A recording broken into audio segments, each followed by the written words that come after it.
watch over us, help us make sound decisions, mind and body. May we be safe in our travels home. In Jesus' name we pray, amen. Amen. Before we do the pledge, I would like to introduce Mr. Jaron Campbell, who is going to lead us in the pledge. Mr. Campbell is our newest Eagle Scout. He is a resident of Baldwin. We are very, very proud of him, and we are thankful that he is here this evening to lead us in the pledge. Thank you. Please.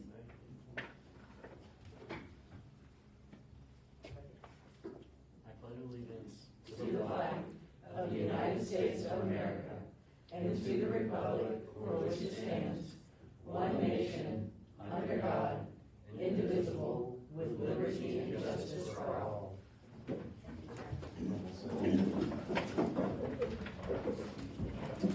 I would like to take a point of privilege to congratulate Jaron on his hard work. He comes from a wonderful, loving, delightful family who is active in the city, great parents, great extended family. And Jaron, you did a ball pit project for the church, is that for Baldwin Baptist Church? Yes, So ma'am. you've been on the front page of the Northeast Georgian, and you have been congratulated by the county commission. And so if we could extend our congratulations to Jaron on this wonderful achievement, being an Eagle Scout. So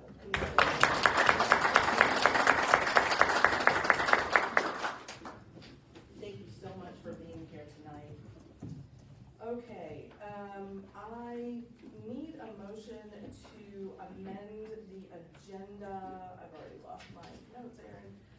Can I have a motion to amend the agenda, adding an item 3, please, under new business, consideration approval of emergency wastewater treatment expense?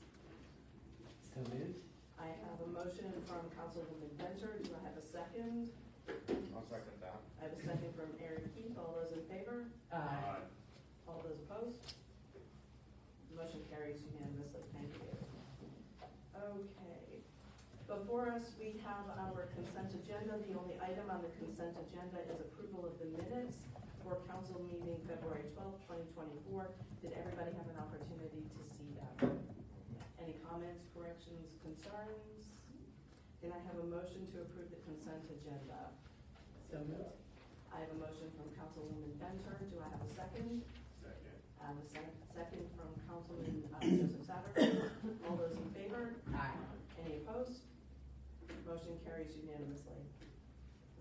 You'll notice on your agenda that the next point is public comments. We have talked about changing this from citizen comments to public comments because we've had some business owners who have business with the city who might not be residents of Baldwin, but we wanted them to be able to speak freely.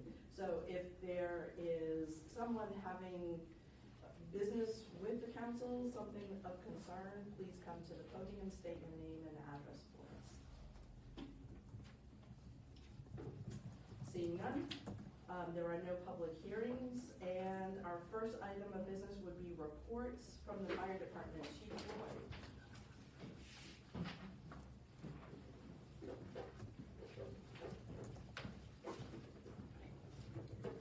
Good evening.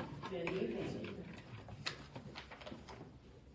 Okay, our report's gonna be a little short compared to normal, because we're taking the police department spot, and they're gonna take our spot, which is normally like 6 months down the road. So, I'm gonna basically talk about the January monthly report, but I'm gonna go ahead and give you an update on the call volume just from January and February. Actually, it's December, January, and February, so the last 3 months. We've had a total of 6 what we call Class 5 structure fires, which could be a chimney fire, or it could be a one-room involvement, or it could be a full-blown structure fire, or an outside equipment causing the house to start to burn. So we've had 6 of those. We've had 110 medical calls, including motor vehicle accidents. We've had 2 power line downs, 18 service calls. That could be anything from an animal problem to a patient assist or lockout, welfare check, those kind of calls. We've had a total of 23 good intent calls, which could be anything from us being dispatched and canceled en route, or not finding anything when we get there. And then we had 6 alarm system activations, false alarms, medical alarms, and sprinkler activations. So it's a total for the last 3 months, 165 calls. So with that being said, I'm not gonna tell you about January's because that's involved in that one there. Training hours, for the month of January, was 179 hours that's been recorded for training. Multiple firefighting skills officer, building structure, incident command, EMS review, were the training for the month of January. Truck maintenance notes, pumper 4 had a water leak repair. We repaired some lights on engine 42, small leaks in the air system on tower 41 and engine 42. Right now, engine 42 is out of service, tower is out of service, and engine 43 is out of service. Because they all got repairs that need to be dealt with. Capital projects, equipment for reserve trucks. What that means is we've got one truck we're considering a reserve truck, one goes out of service, and that truck can jump in its place. But right now, what we got to do is remove everything off the truck that's going out of service onto that truck that is our reserve truck, so we can have hose and everything, to fight fire with. But that usually takes about a good 3 or 4 hours to do. So what we're talking about there is looking at getting some spare equipment and hose to put on that reserve truck, so you don't have to do that. You just move that truck out of the way and pull that one in its place. Training center props and repairs. We got the burn building shut down right now for repairs because we've had some small fires burn the floor out. So as that happens, we put metal down and weld it to the braces and replace that. So we're working on that. In fact, Saturday that's going to be done. And a spot in the tower where water's getting in there is rotting the floor out, so we're going to fix it too. That's going to be done Saturday. Sign for station. We started working on that today. We didn't get very far with it, but we do have a sign that we finally got. We ordered these acrylic letters about 12 inches tall and got them in red, of course. And then we split some wood and we painted the color of the building, had that color matched to the color of the building, painted it, and we've attached those to it, and it's going to be, if you're looking at the high side of the fire department where the 3 windows are, where the bedrooms are, it'll be on the very top of that, and it'll say City of Baldwin Station 41. We've never had a sign for the firehouse, so we're fixing to put it on there. Extractor and CVA decon machine, that's just something in the future that we want to look at, possibly getting a grant for. Repairs to the train tower and burn building, I talked about that. Upgrade water supply for high commerce areas, that's just something that the city is doing, and we're working with trying to keep our lines, our hoses the size we need them in order to feed the fire flow for these large buildings that are being built. We'd like to get a second hydrant at training center classroom. Paint for the painting of the bay floor. That's something we're probably going to add in this coming budget. It's kind of expensive. That paint that's on that floor has lasted 20 years now. Wow. And it's done a well job. Of course, it's epoxy. And it was expensive then to have it done, but it lasted 20 years. And it's still pretty decent. It could last another 10 years if you want it, you know, but it is getting pretty bad. Starting to get, yeah. I've mopped it, I know. Yeah. State certification for training center, as soon as we get the burn building floor fixed in it, we're gonna state will come and look at it. We have an engineer that actually comes and looks at it. And we got 2 more boxes that we're adding to it that we've got down there. So as soon as we get everything done with that, it'll get recertified by the state to where we can have state classes. And when we teach classes down here, the students will get a state fire academy certificate. That's great. Yes.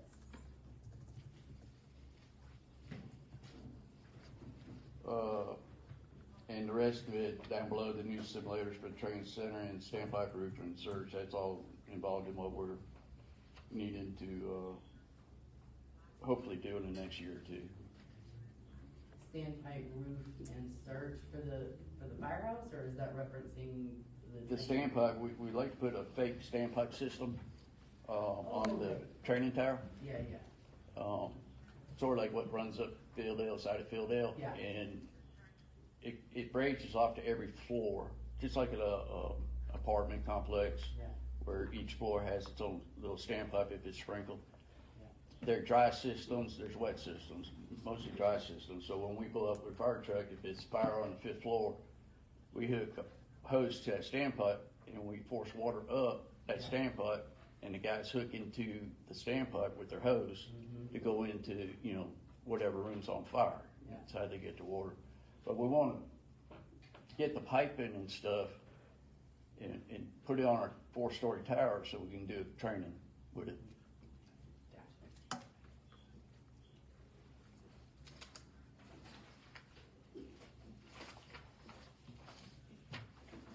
Gotcha. Future project needs, new airbags, and stabilization, extractor and CBA, like I said, but we'll have to work on the grant on that one. And we need one more iPad for Tower 41. We've got 3 iPads now in the trucks, 3 of the trucks, and they hold all our pre-fire plans and linked in with 911, so when they dispatch us to a fire, it shows up on that iPad right away, and it pinpoints the location, and it shows the hydrant locations, and now we know what the hydrant flows are in the area Yes. with the new hydraulic modeling system. So it's very, very important to have that type of communications inside the trucks going to the scene. Equipment for reserve truck, I talked about that, and spare hose for all the apparatus and reserve rack. Right now, we've been working on getting hose.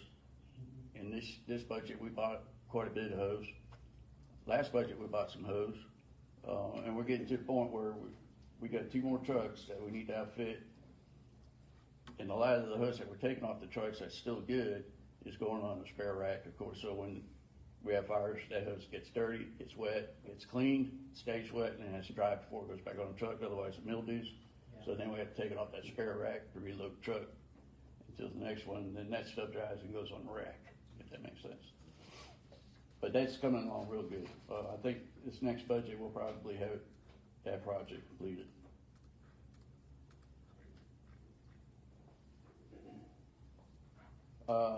For those of you that don't know, we did promotion, done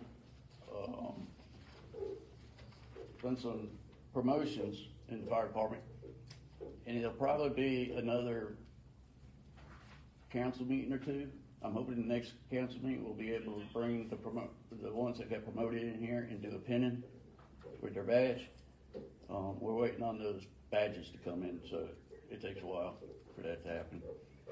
But we did promote a captain and a lieutenant, so that went really well. Thanks with help of Emily helping us and doing the interviews. That worked out really good. We had Banks County sent 3 of their officers up here and did the hot seat for us, so we weren't really involved in it. They had to take their own exam, then they had to do the hot seat, which is where you sit in the chair and they give you a picture of a house that's on fire, and you get to tell them exactly what you're going to do when you get there in the whole 9 yards. Act just like an officer. And that was graded upon, from Bates County officers in the fire department.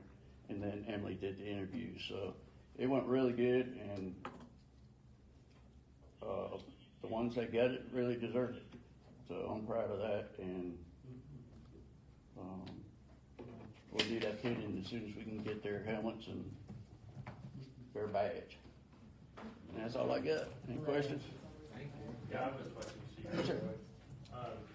On the maintenance, you said small oil leaks and air leaks on tire 41 and engine 42. Do you get field service to come out and do that, or do you take it to a workshop? And since it's a fire truck, it's very important that it's fixed immediately, so how do you Yeah. handle that? The Atlanta Hydraulic in Gainesville Yeah, does the work on the ladder truck, and they're certified to work on the ladder truck. They do the hydraulics and the air leaks. yeah, And HMG here locally does motor work. And then when we have pump work done, it's done by Randall Brackett Fire Service. okay.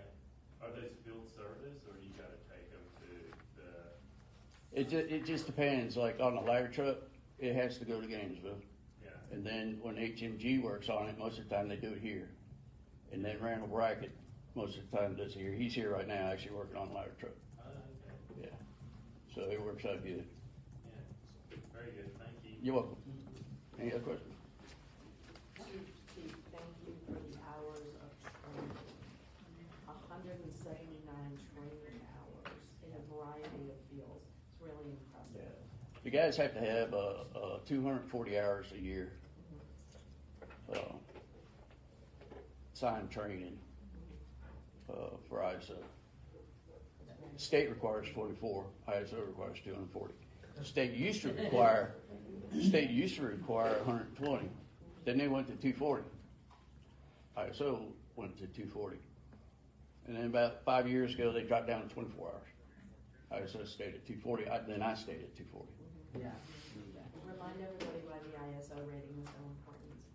Well, the ISO rating grades your local fire department and your water service and your 911 center on how good they are able to safely get to your house to put out a house fire, provide the water that is needed for that fire, and how fast we can get there according to when you call 911 to the time we get there through the 911 center.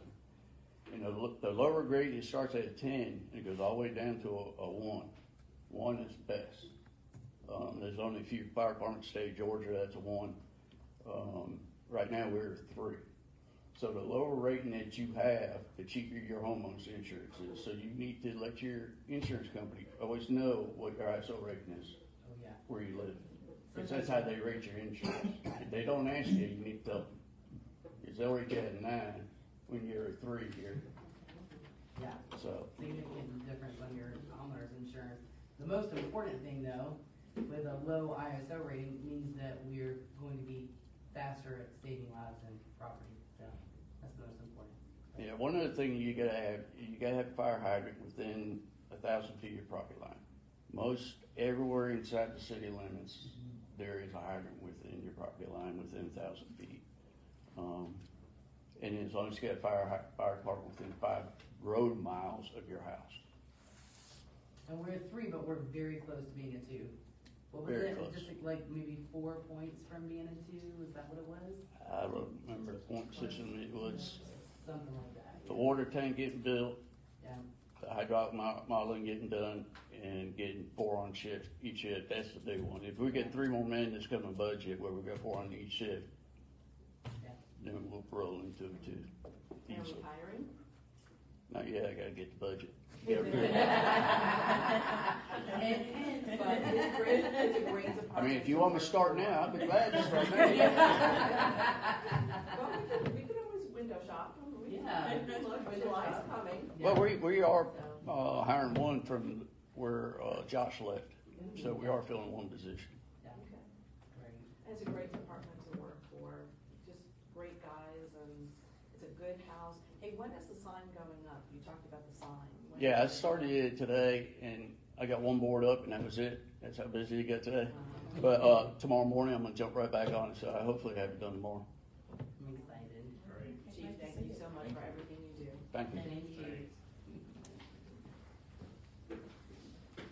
Okay, there being no old business, we'll move right into new business. Our first item is consideration or approval of the first reading of the Baldwin Court Apartments variance ordinance number 2024-02139Z. That's what it looks like without my glasses. Thank you. Good job. Thank you. Ms. Woodmaster, can you lead us through that?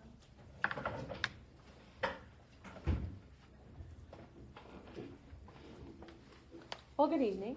Good evening. So if you turn to page 5 of your packet, you'll have the application for the variance from the Rosati group. They are the owners of the Baldwin Court Apartments on West Airport Road in between Village, Mobile Park, and Meadowbrook Community. They did come before the council about 1.5 years ago requesting a variance to 2 of our codes, one being the density requirement for R3 development. They were requesting a 24-unit addition to their property. Their property is a 4-acre lot of land. The current zoning ordinance only allows for 8 units per acre. Okay, and there is presently 44 units. So they were at 11 units per acre. They're at 11 units per acre as it stands today. So they requested a density variance to allow for the additional units to be added, and they asked for a variance to the parking space requirement that we have in our ordinance, which is listed as 3 parking spaces per unit. That request was denied about 1.5 years ago by this council. They're coming before us again requesting a lower density, but still an addition. So what you have before you tonight is a 10-unit project. It's one building. They are actually taking out the existing office that is on your paper. I think that there's an example of how it currently lays on page 12 of your packet, and then the paper that was provided that's unfolded, the larger version. Those are their proposed changes, what they're proposing to be added. So they're removing the existing building and then adding a 10-unit development right there. Excuse me. The 10-unit development is it's a 2-bedroom, 2-bath building. So where they are now, there's a mix between 1 and 2-bedroom apartments, but they all have 1 bathroom. This one will have 2 bedrooms and 2 bathrooms to accommodate what is currently needed in the market. So with that, their request to the council is to request a variance for an increase in density, because again, as it stands today, it is already a greater density than is allowed. I will add, and I mentioned this when it came before us 1.5 years ago, that development was built under a different zoning code. So we had the 1986 adopted in 1987 zoning code that they were under when they built the initial project.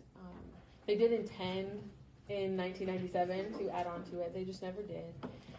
This was, for those of you who don't know, this was a housing development from the state of Georgia. It was a housing authority run by the government, and that was dissolved in 2013, 2014, and then they had a new owner come in.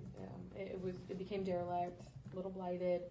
We had a developer come in 2019 and invested about $2.5 million renovating all of those apartments. And then once that was completed, they sold to the current owner. As it stands today, it is no longer a housing authority project. It is fair market value. So I think I mentioned everything that they needed. But in the old zoning code, their original allowance was 12 units per acre. And right now, as it stands today, it's 11. Even with the request that they're making today, it is still an increase in density from the original zoning ordinance as well. Just wanted to point that out, that it was conforming to our codes at one point, we adopted the 2006 zoning code and it became a non-conforming lot because it does not meet the density requirement or the parking space requirement as stated in the 2006 ordinance. The request that they're making by adding this addition, it is allowed or disallowed by this council. You can take into consideration the old, you can only look at the new. That is a decision that is up to you entirely. I will say that this is the backside of their property. They are proposing an additional 33 parking spaces be added, and it does accommodate the 3 parking spaces per unit that they're adding. Not that it addresses the lack of parking spaces for the others, but if you drive through there, you'll see that the parking is not an issue there. They're not parked on top of each other. They're not parked across the street or in the grass. The people that currently live there, there's not an issue with parking. Not to say that that's an excuse to waive the requirement. It is just that adding these 33 spaces is above and beyond what is needed there today. Not that it's like that forever. I think those are all of the changes that were made. Again, this was denied. This was a 5-0 denial a year ago because of the density requirement. We did have a lot of discussion about when to grant a variance and when not to. When is it good for everyone, when is it not? And in this scenario, you'll see in our staff recommendations that city staff don't see an issue with granting the variance for the simple fact that we need housing. They have a lot, and if you look at the layout of that property, there is significant land that's undeveloped on their property. They're not requesting additional acreage, which would be nice, but they are trying to utilize what they have and accommodate a market that sorely needs it. Having a 2-unit or 2-bedroom, 2-bathroom apartment is needed. Especially in our area, I've had 4 or 5 conversations in the last month and a half with just water customers who have come in with various issues, and they're like, there's just nowhere to go. We have nothing. And so knowing that there is somebody that can come in and build this and have a fair rental rate. Their proposed rent, I told you earlier, Alice, I think it was it, I think it's like 12. I think it's between $1,100 and $1,200 a month for the 2-2. That's correct. All of the department heads don't see an issue with this development. The biggest concern, obviously, is for our police department and increased call volume and needing to expand their current department. But that goes with any development that takes place. Is there any questions that you have about the request? Well, we had talked about the fire department being able to get a truck in and around, and then that was fine. Yeah, and it's still, and the way that this is very similar to what the request was before. There is no issue. It is a private development as well. That's not a public road, access road in there. Right. So I recall from the last time, and I was part of the council that denied this because it was too much. They had 4 buildings on there, and that was just too much and it wasn't designed for that. Now, when this was originally, if I remember correctly, conceptualized, they did plan on having it. So it was already planned for more density. Just at that time, they were asking for even more on top of that. And looking at, You can tell by this survey that the original developer intended they did. To build it out. to build probably, I'd say 4 more buildings. That's what they proposed. That's what it was. It was. But I'll just start looking at it, And we did change the zoning code. There was no changes. Like, there was no public comment when the zoning code went into effect from this developer. Yeah. But I wasn't here then, so I can't speak for if they came or if they didn't. I know that the minutes don't reflect that. The detention pond is fine. If there's capacity in the detention pond, or are we concerned about that at all? That will, on the forefront, I can't answer that question. I don't think that it will be an issue because they designed the original detention pond, but I would assume that they would have to come back before council to amend or to be granted a variance for that detention pond. Because Is it adding that much? It's not adding much, but they are adding to it. They were still looking at that. They were looking at that before, but they didn't want to invest in the study until they knew that they could do the development. Yeah, because it's big money for them to go in and ask the engineers to do The it. home was probably originally built, though, to accommodate the Yes, it was, Yeah. but since then, we've also adopted new stormwater standards, so Yeah. it most likely does not adhere to what we currently have. And because they're making changes, one of our rules, a standard zoning rule is that you'll find in a lot of places that if you are making changes to a non-conforming structure, you have to bring it up to the current code. Yeah. So that one would have to be considered. They just don't know if it's necessary or not at this point. Yeah.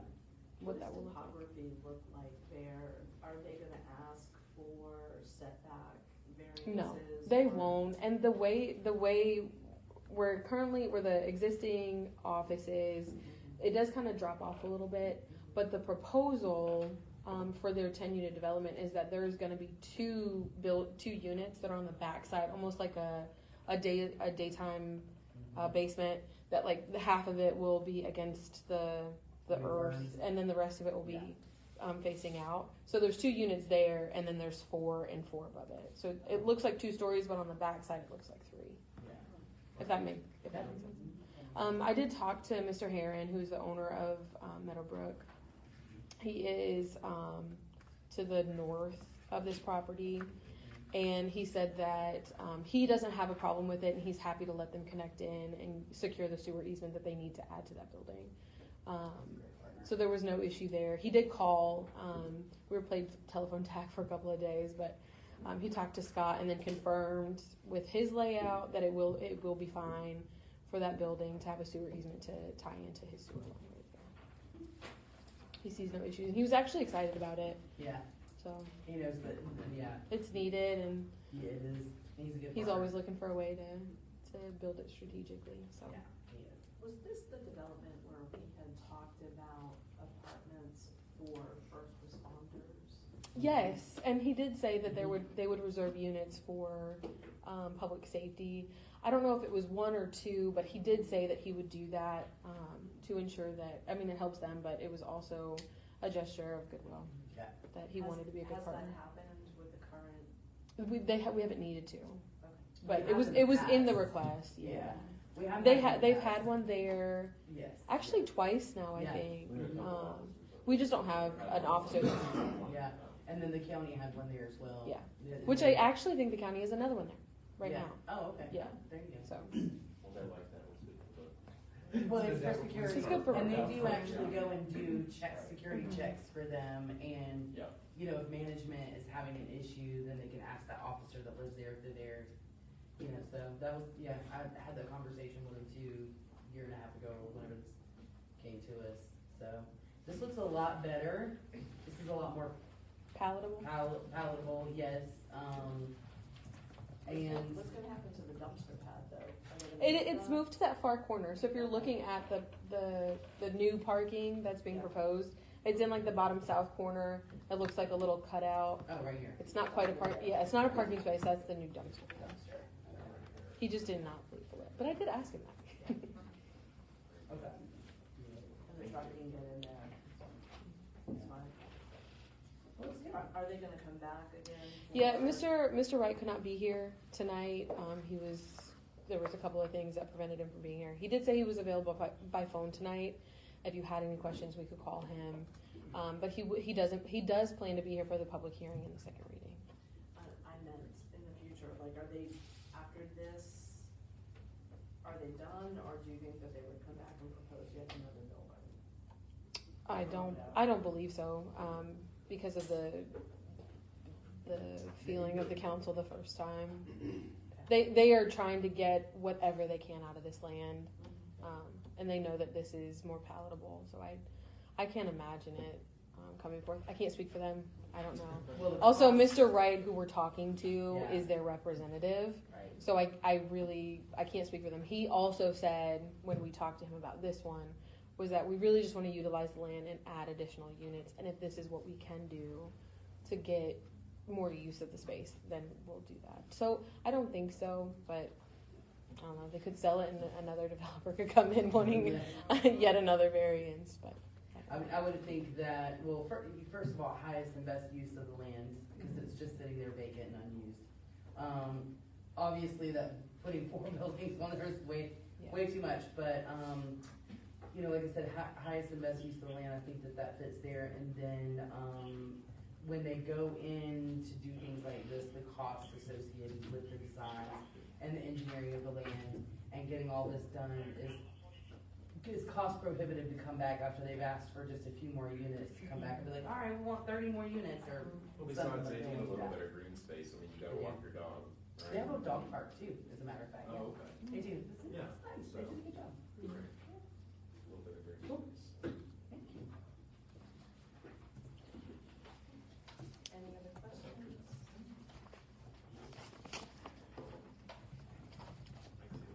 Of course. Do I read the word first or? I mean, if the council is comfortable with having the first reading tonight, I would start there. And if you are, then to read that section and then call for a vote. Okay, are we Everybody okay? else? Looking at it? Give us still a couple more weeks to think about it. That's my questions. Okay, You want me to read it? Oh, I'm gonna borrow my cell phone and zoom into it. I'm telling you, 60 is hitting this week. We need to get one of those flat magnifying glass. It looks like paper. You just lay it over. One of those desk things, Oh, the boy, way, I yeah. need a booster chair and a magnifying glass. Yeah, well, Okay, if we are okay, Seems terrible. sorry, if we are okay with the first reading for tonight, I will go ahead and read the bold section. In ordinance number 2024-02139Z, an ordinance amending the zoning map of the city of Baldwin, Georgia by granting variances to one tract or parcel of land within the city of Baldwin, Georgia, and owned by Baldwin Court Apartments LLC, and being parcel 088016 of Habersham County, Georgia, and being more particularly You did good. described on plats, which are attached here too, and which are incorporated by reference into this ordinance, and providing that the zoning classification upon said property shall be subject to certain variances, repealing the conflicting ordinances to the extent of the conflict, to provide for severability, to provide for an effective date, and for other purposes. Can I have a motion to approve the first reading of Baldwin Court Apartments variance ordinance number 2024-02139Z as presented? So moved. I have a motion from Councilwoman Venture. Do I have a second? Second. I have a second from Councilman Joseph Satterfield. All those in favor? Aye. Any opposed? Motion passes unanimously. You did so good. That was a test. We're gonna Yeah. keep Kleiner. Thank you. I think it's all the organics up here. Yeah. Okay, second item under new business is consideration approval of the water plant purchase of heaters and fans. Ms. Woodmaster, is this you as well? Or is? I mean, you're welcome to hear from Mr. Holiday if you'd like. We love Mr. Holiday. By all means, Mr. Holiday. Councilman Venture wants to hear from Mr. Holiday. Hear from anybody. Good evening. Good evening. I hope all of you are well. Yes. So this is a cost associated with replacing a antiquated, inoperable LP furnace at the water plant that has been operational since 1987. Got our money out of it, didn't We definitely got your money out of it. We have tried to repair it multiple times, and we did. We actually did repair it a couple times, but it has now reached its useful life. Has definitely gone beyond its time. And so we have done some research, and we have found in order to create a more energy efficient heating device, we are proposing to install two 480 volt 3-phase unit heaters. They're 25 kW. They will be installed at either end of the plant. For those of you who've been at the plant, you know how large the plant is. The current heater, if you remember, as soon as you walk into the water plant where the filters are, it's just right there, up on the ceiling in the middle. So it has to blow the whole length of the filter building. And we do have chemicals that are in the back side of the building that need to stay at a certain temperature. So it's difficult to maintain that at times. So we're proposing to install 2 electric heaters on both sides of the water plant, and then install 2 large 108-inch 9-blade 6-speed fans that would also be located in the 2 opposite areas, so we would be forcing heat and actually circulating and bringing that heat down. So we feel that this will cut down on the overall operational cost and reduce the energy costs that we have at the water plant. That's great. What's the noise level on those fans? They're really quiet. Yeah, very small, That's very good. minimal, yeah. But they're those large fans, I mean, you're not gonna be able to hear them in the water plant, just with all the other noise that's going on, but I suspect in a room that's quiet. Our workers. Right, no, not at all. Will you share how much more energy efficient these are versus the fan installed in 1987? Well, without having the calculations in front of me, I would say they're going to be more efficient, very more efficient. Doubly efficient. I would say, from my recollection, I believe we were looking at somewhere about a 30 to 40% reduction in energy cost by utilizing the 2 heaters with the fans versus the old LP system that we have. The way the current system works now, when it's cold temperature, we're filling that tank up weekly. I mean, it's very costly, and as you're all aware, gas costs continue to rise. So. And we don't currently have fans. That's correct. There are no fans in the plant now. And these fans they're huge. They're similar to the ones, have you seen the ones in Walmart? That's correct. Yeah. We won't talk about what the brand name is. It's like a donkey. Yeah. There will be similar to those. Yeah. That's correct. Yeah. How much power do they use per year in dollars? Nah, I couldn't tell you that right now off the top of my head. Like 5,000 or 500? The fans, Yeah, I'm not certain. find out. They're Yeah, efficient. yeah, I will definitely, yeah. Okay, Okay, thank you. yeah, Any other questions? Are we ready to take a vote? You wanna know how to pay for it? Oh, yeah. Oh, yeah, well, it's on the back. Yeah, I already read through that. Sorry, yes, let's talk about that. That's okay. System connection fees. Yes. We're going to be using system connection fees to pay for this cost. Can you explain what system connection fees are for the folks who are listening? Yeah, definitely. The city of Baldwin has a large water treatment facility as well as distribution system, in addition to a wastewater treatment plant and collection system. So any entity that wants to connect to the system, they pay a fee in order to buy into the system, to have a portion of the usage from the water plant and the wastewater plant. A prime example would be if you were to build a home in a rural part of the county and you didn't have access to public water, public sewer, you would have to drill a well and you would have to put in a septic tank. There's a large cost up front for that. So these fees are similar in nature to the same fee that you would pay for those types of systems at a rural area, a rural setting. And the system connection fees that Baldwin has established is actually significantly less than drilling a well or installing a septic tank. And not to mention, once you connect to the system, you don't have to worry about pumping out a septic tank or replacing a bladder tank or pulling a well from a pump or any of those types of things.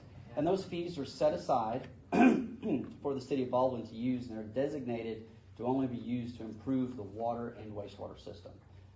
So the city can't pull the funds out and put a sidewalk to a park or put a water fountain somewhere. They have to be used to improve the water and wastewater system. So they're going back to improve the overall system for all the users of the system. Excellent. And not our property taxes. No, right. That's correct. Also one of the reasons. Yeah.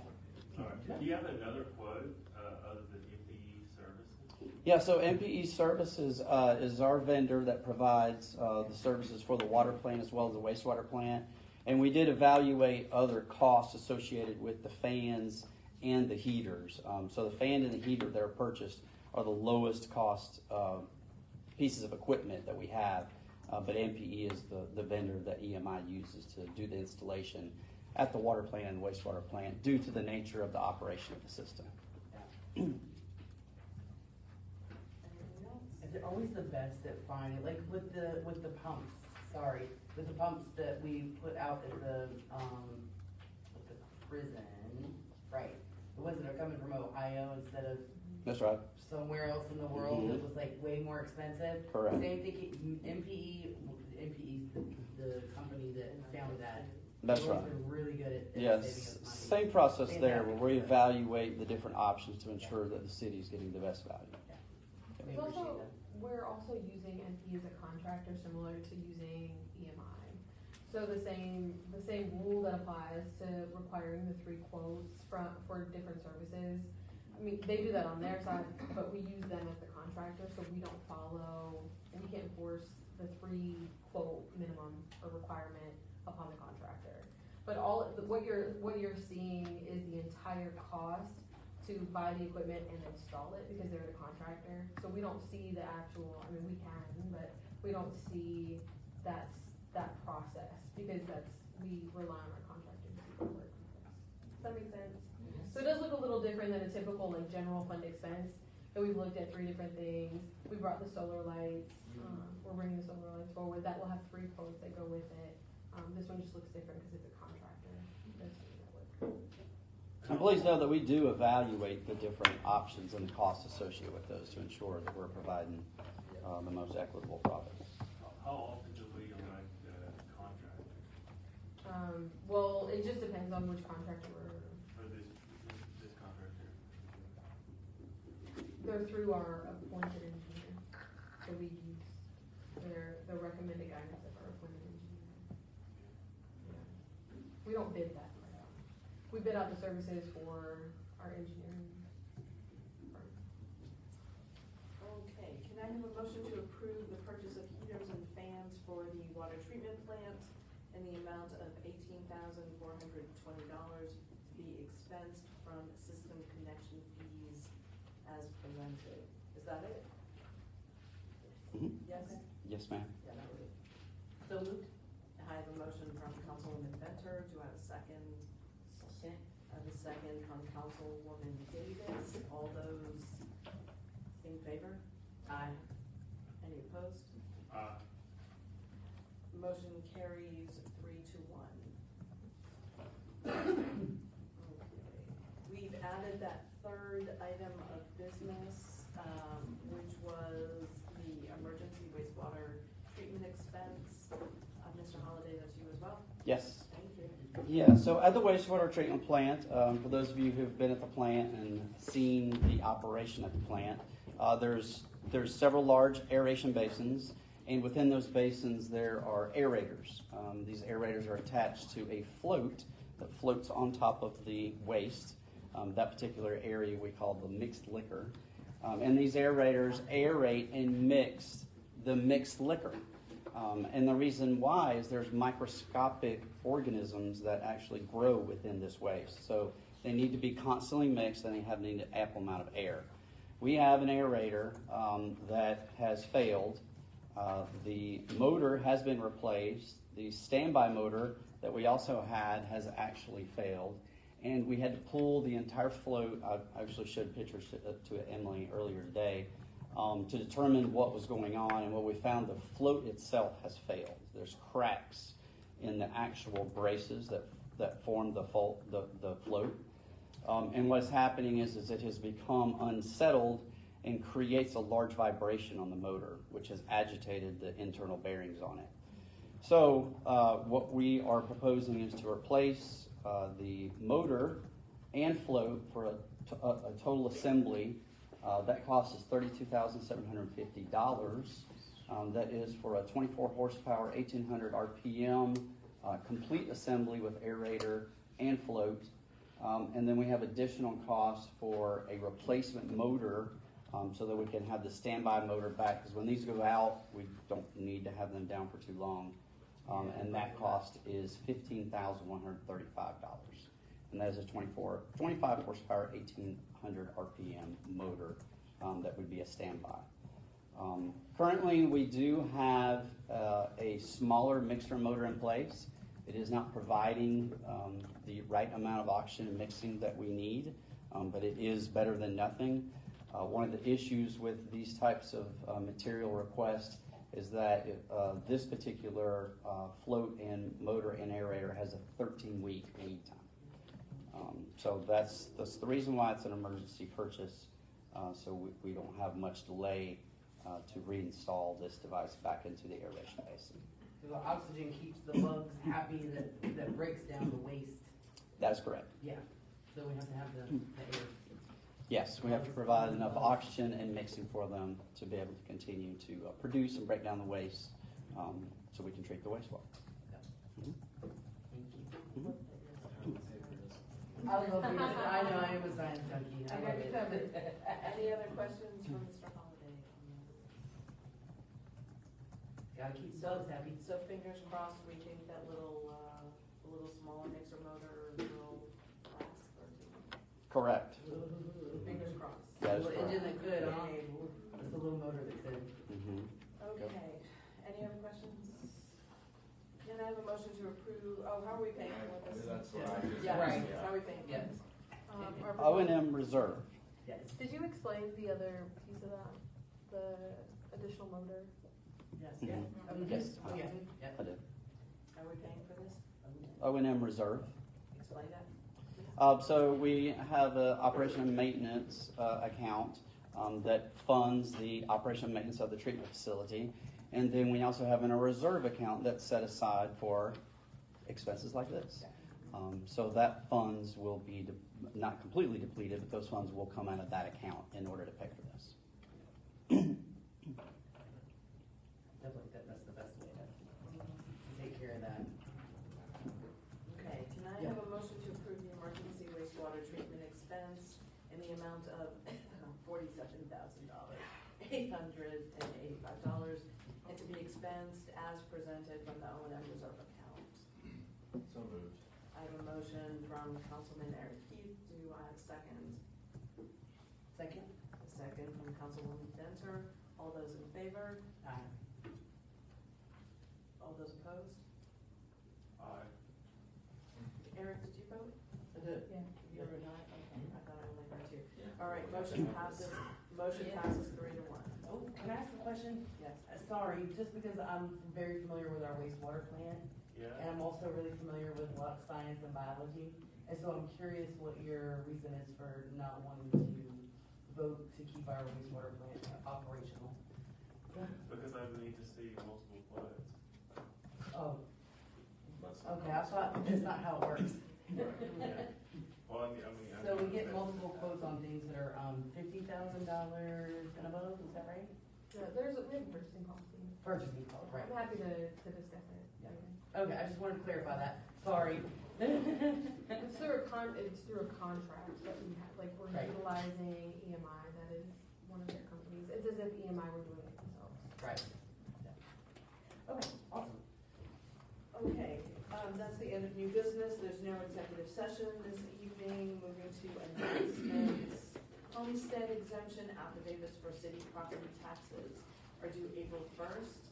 Please stop by City Hall with your driver's license or other government-issued ID to complete the affidavit. Folks, if you haven't done that, that will help lower your taxes. Do think about doing that. And if you haven't done it with the county, you need to do that as well. So that's available to you April 1st. Any announcements? Until April 1st. Until April 1st. What did I say? You said, by April 1st or on April 1st. Oh, through April 1st, yeah, until April 1st.